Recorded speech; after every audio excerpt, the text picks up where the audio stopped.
等一下，哦，怎么办？等一下，我开始打嗝了。等一下，打嗝真的太好了。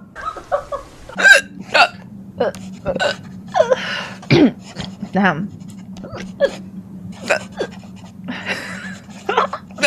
等一下，我再喝一口水。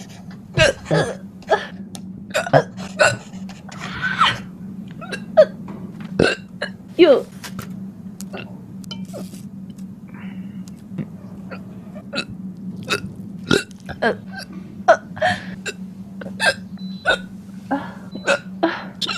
云木的一篇文章，大概有4400字。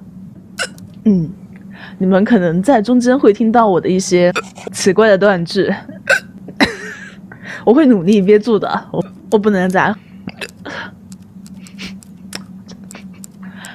没有关系，不到之分。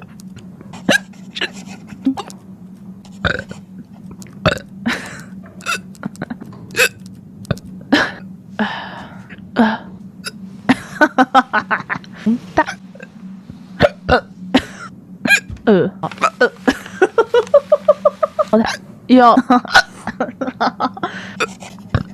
打嗝月，我就感觉